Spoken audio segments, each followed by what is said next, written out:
Agora a gente vai falar do método 2 para a implantação de iniciativas, é o que nós chamamos de um método racional. Vamos entendê-lo. Esse método, o que ele prega? Ele prega que para ter sucesso na implantação de qualquer iniciativa que a gente veio conversando até o momento, eu tenho que ter o quê? Eu tenho que ter a soma de alguns itens muito importantes. O primeiro deles é necessidade. O que é necessidade nesse caso? Você imagina uma empresa que está funcionando normalmente e você ou qualquer pessoa quer fazer a implantação de uma iniciativa. Vamos usar o ERP como exemplo para seguir o raciocínio, mas é aplicável a qualquer outro projeto ou iniciativa. Então, se a empresa está funcionando adequadamente, qual a necessidade de implantar um novo ERP ou uma nova iniciativa? Isso tem que estar muito claro. Por quê? Porque quem está vendendo a iniciativa para a organização tem que ter em mente que qualquer coisa que sair tem que estar alinhada com o quê? Tem que estar alinhada com os objetivos da empresa. E objetivos aqui nós estamos falando a curto, médio e longo prazo. Por quê? Porque senão qualquer coisa que for fora desses objetivos que a empresa tem, não é necessário. O outro item é visão. Se a necessidade foi sanada, está alinhada com os objetivos a médio, curto e longo prazo da empresa, qual é a visão disso? E visão aqui poderia ser, por exemplo, o aumento da confiabilidade dos dados. E também poderia ser aqui melhor performance. Marcelo, só isso? Não, poderia complementar. Poderia colocar, por exemplo, estágio de implementação, estágio 1, poderia colocar estágio 2, poderia colocar também um estágio 3 de implementação dessa iniciativa. No estágio 1, aumento de 15% desses indicadores, estágio 2, 35%, estágio 3, 100%. Aqui são só exemplos para você ver. Então eu tenho uma visão e essa visão pode ser isso que eu estou falando, ou também pode estar atrelada a fases de execução. Por exemplo, aqui em visão a gente poderia colocar primeiro ano, fábrica 1, 100% implementado. Segundo ano, fábrica 2 e 3, 100% também. E no terceiro ano, todas as demais. É uma visão de como seria esse trabalho, lembrando que aqui eu posso falar também dos ganhos, quais são os ganhos esperados.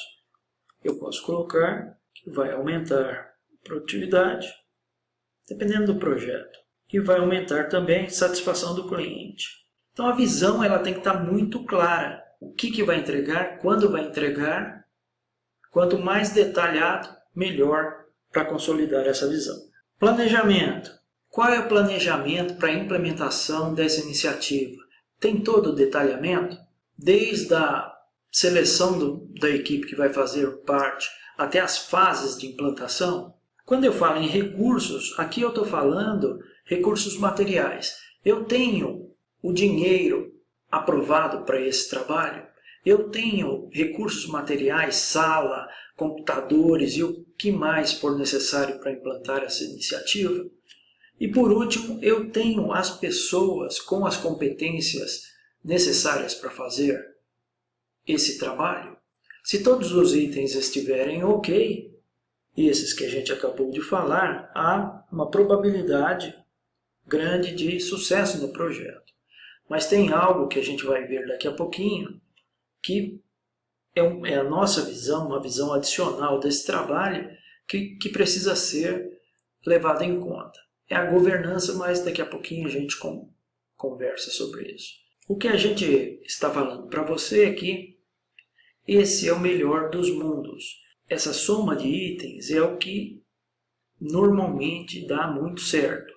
Só que muitas empresas elas optam por outros caminhos. A partir do momento que eu saio desse desenho ótimo, eu vou tendo consequências na entrega final. Imagina que eu tenho Não tenho a necessidade, mas tenho a visão, planejamento, recursos e competência. O que a gente pressupõe é que vai haver resistência.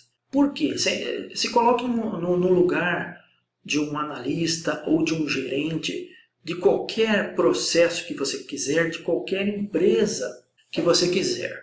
Está tudo funcionando muito bem, o cliente está satisfeito, estamos entregando material, estamos atingindo as nossas metas e alguém vem com essa iniciativa para atrapalhar a nossa vida aqui. O que acontece? As pessoas da organização, elas vão fazer essa pergunta. Qual a necessidade de colocar isso agora? Se você não tiver a necessidade bem definida, tem uma resistência muito grande em cima do que você vai implantar. E isso segue. Se você tiver, por exemplo, só necessidade, planejamento, recursos e competências, não tiver a visão macro do que precisa e quais são os ganhos que se tem, vai gerar confusão, porque o pessoal vai começar a questionar. Vai falar, nós estamos fazendo uma mobilização tão grande, para quê? Qual é o ganho que eu tenho hoje, amanhã e depois, ou nas fases do projeto? Se você não tiver o planejamento, aí a gente enxerga que é caos total. Não adianta ter recursos, não adianta ter as pessoas, não adianta ter necessidade e visão, se eu não tenho o planejamento muito bem feito. Agora, se eu tiver tudo e não tiver os recursos, eu tenho frustração. Por quê? Porque eu não vou ter como materializar as coisas. Marcelo, você já viu isso acontecer? Já vi muito. Já vi muito projeto sem dinheiro, projeto sem capacidade para pagar quem tem que pagar e comprar recursos importantes como laptops e daí por diante. Então isso gera uma frustração enorme em todo mundo que está envolvido e na empresa também. E o último é a parte de angústia.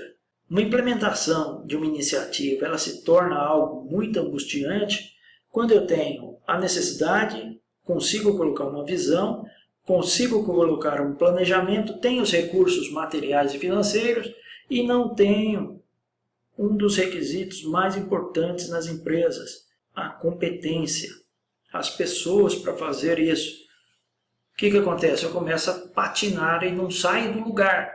E é claro que você pode ter um híbrido dessas situações. Por exemplo, eu já presenciei projetos que não tinham, por exemplo, o planejamento como está falando aqui. Isso é um caos mesmo, porque a impressão que dá é que tem um carro sendo dirigido e não se sabe para onde ele vai. E pior, ele fica batendo em tudo que é direção e batendo nas pessoas, nas atividades e gerando uma confusão danada. Aqui tem uma história que eu vou te contar. Uma vez estava numa implementação de ERP, eu não estava participando tão diretamente da implantação, mas nessa época a implantação me afetava. E eu estava no almoço da empresa, almoçando, e o gerente do projeto veio falar comigo. Eu não esqueci mais o nome dele. Ele veio falar comigo, ele era o responsável pelo projeto, e o projeto estava, desculpa o linguajar, mas uma zona. E estava afetando diretamente a minha área. Ele veio falar comigo, Marcelo, eu escutei falar que você está reclamando do projeto, né, que está afetando sua área. Eu falei, está afetando mesmo, Sérgio. Está afetando muito minha área, não está legal. Ele falou, não, eu queria que você apoiasse o projeto. Eu falei assim, eu vou apoiar a partir do momento que ele andar como ele tem que andar, a partir do momento que tiver um planejamento claro, porque senão só eu sofro. Eu estava sendo penalizado. Um outro caso que eu presenciei também, que aí eu posso falar com mais detalhe, é esse item aqui. Exatamente o que aconteceu nesse último item que a gente está colocando. Por quê?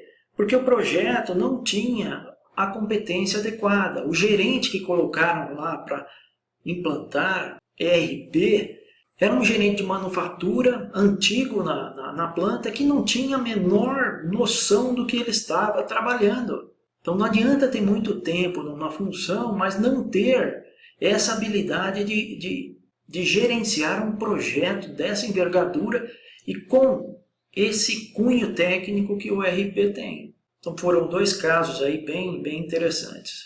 Um terceiro que eu vivenciei também foi um projeto de muito sucesso, Por quê? Porque ele tinha necessidade. Qual era a necessidade do projeto?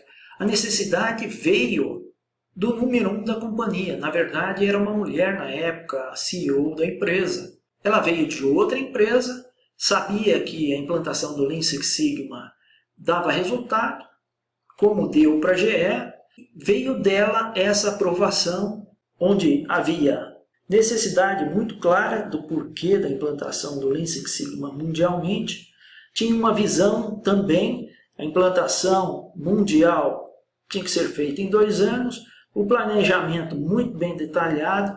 Nessa época foi contratada a George Group para auxiliar nessa implantação, uma senhora consultoria na época. Os recursos foram destinados, tinha verba aprovada para treinamento, para contratação de consultorias, e competências também foram adquiridas e formadas. Então foi um caso de sucesso que nós tivemos. Ainda falando desse conjunto de itens que a gente entende que são os mais importantes para a implantação de qualquer iniciativa, a pergunta que a gente faz para você é: imagina que você está conduzindo uma iniciativa. Tem champion definido? Esse champion é um representante da empresa com muita força, com muito entrosamento da empresa para empurrar, entre aspas, essa iniciativa e vender a iniciativa para o negócio. Então, ele está definido. A outra coisa que a gente tem que falar é: a governança está estabelecida? A governança é exatamente isso que nós colocamos, essa linha em volta. O que é governança? Governança é como se fosse um gerenciamento de itens críticos. O que a governança ela faz? Estabelece qual é a frequência de reportes sobre o andamento do que você está implantando. Então, eu vou, por exemplo, reportar semanalmente para a liderança o que está acontecendo, vou reportar quinzenalmente para a diretoria, e além de definir qual é a frequência, eu tenho que definir o que eu vou reportar e como eu vou reportar. Vou mandar e-mail, vou fazer em PowerPoint, em Excel, enfim. Mas tem que ter claro que essa governança fica de olho nos indicadores críticos. E nós colocamos aqui 2 itens, que é engajamento e contramedidas. O que acontece? Quando uma iniciativa começa, imagina que você tenha necessidade, tem visão, tem planejamento, tem os recursos financeiros e materiais e tem as pessoas certas. Isso não é estático, isso muda na evolução da implantação, na evolução da execução dessa iniciativa. E a governança serve para quê? Para ficar de olho nisso. Porque se houver algum desvio, tem que ter uma contramedida, tem que ter alguma ação para trazer o que foi desviado para o lugar certo. E principalmente monitorar engajamento. O engajamento é fundamental para saber se continuamos na linha, ou seja, no norte que a gente estabeleceu. Se não tiver certo, tem que fazer alguma coisa para acertar isso. Quer ver um exemplo do que aconteceu, falando de engajamento? Num dos projetos, foi nesse projeto mesmo que eu tinha falado para você, só vou voltar. Nesse projeto que foi sucesso, esse primeiro, que é a implantação de um sistema global, o que aconteceu? No decorrer do projeto, uma das áreas que tinha cedido 2 profissionais para trabalhar no projeto estava enfrentando uma crise muito grande, crise com o cliente, um problema que houve. Então, o que nós fizemos? A gente poderia simplesmente, deixa para lá, deixa acontecer. Mas não, o negócio é importante como um todo. Nós deslocamos esses 2 profissionais para encostarem na área, mas isso foi consciente, não foi nada assim de cima para baixo. Fizemos um trabalho com esses 2 profissionais para ajudar a área de onde eles vieram e contratamos recursos para ajudar o projeto, para compensar essa baixa que nós tivemos momentânea. Qual o retorno que teve isso? O gerente da área, ele já estava a favor do projeto, ele ficou mais ainda a favor do projeto. Por quê? Porque ele entendeu que nós, da equipe do projeto, estávamos caminhando junto com a empresa e não algo isolado. É algo que vem para somar, não para subtrair. Eu acho que essa é a mensagem que tem que ficar para você. Iniciativa, seja ela qual for, ela tem que somar. Se ela estiver subtraindo, tem que ser revista. Te vejo no próximo vídeo. Um forte abraço, até mais.